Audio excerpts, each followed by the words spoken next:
So my first race of the 2023 season is in about 2.5 weeks. So I'm starting to think about my pre-race nutrition.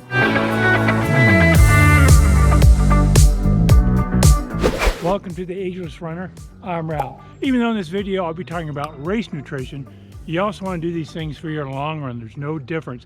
In fact, you want to do them in your long run so you've got some practice in it and get your body used to what you're eating and drinking before your race so you don't have any issues during the race. Now, during this video, I'll be talking about carbohydrates, among other things. I know some of you runners do low carb, keto, carnivore, Atkins. So I'm not really addressing to you. That's what your diet needs are beyond the scope of this video. But for everyone else, hang on. Now, the first thing I want you to do is banish this term carb loading, especially that word loading.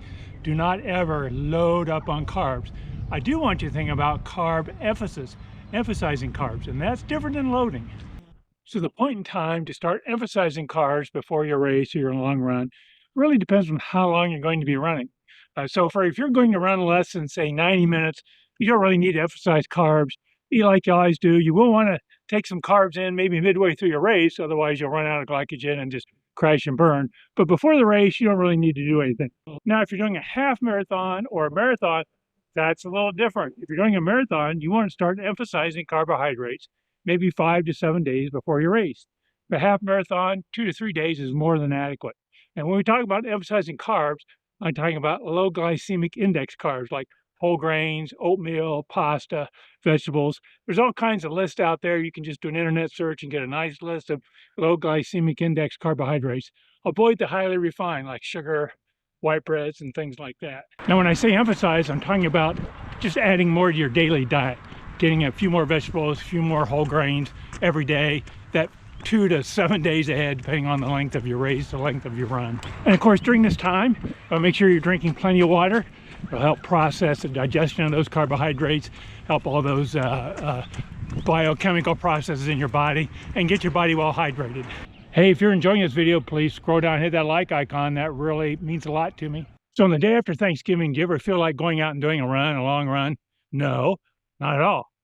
So the same thing applies to your long run or your race. Your last big meal should be 2 days ahead of your run or your race. For example, if your race is Saturday morning, your last really big meal should probably be Thursday night. You want to give your body plenty of time to digest all that food you're eating. So if you want to do carb loading, for example, and you don't, but if you did, you would do that Thursday night. Don't do it Friday night. So the day before the race, your main meal should be midday, not late in the day. You'll just be digesting all night, might not sleep well. Again, it's like eating a holiday dinner and trying to get up and run the next day. So, but not a big main meal in the midday, but make sure you get, again, emphasize the carbohydrates, make sure you get protein and fat, then have a lighter meal in the evening. That'll get your body prepared and not be too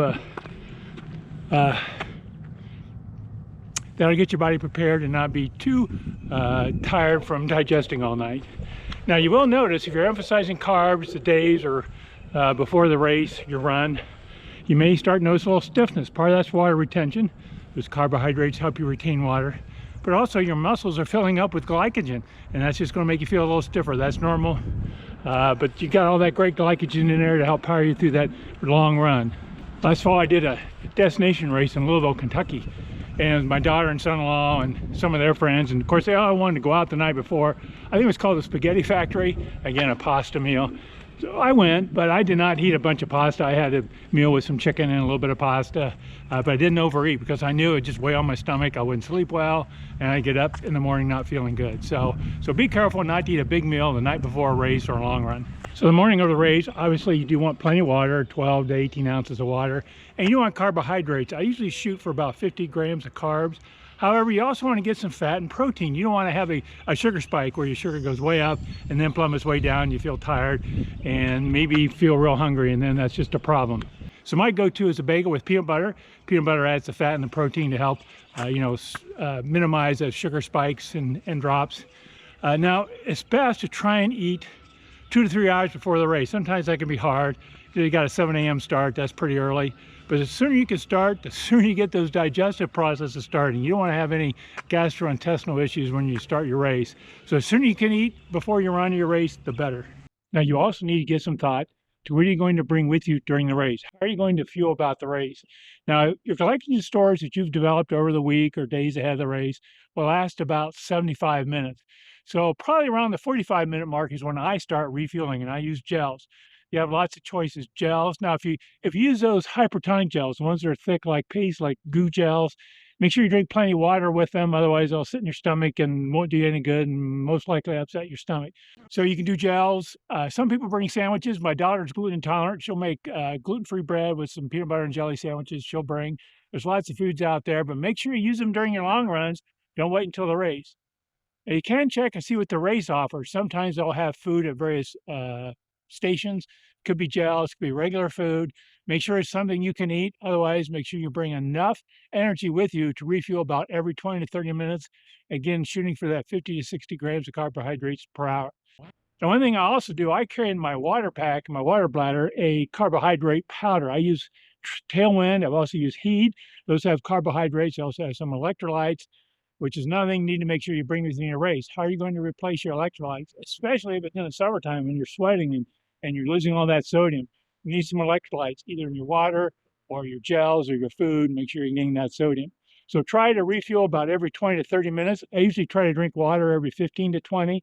If you do every 20, you can kind of like drink water and take energy at the same time, and just try to get that 50 to 60 grams of carbohydrates per hour, and make sure you're replacing your sodium and other electrolytes. So one thing I've not mentioned yet is fiber, and fiber is a good thing. If you're going to be emphasizing carbs and eating vegetables and whole grains and oats, for example, you'll be getting plenty of fiber, and that's a good thing.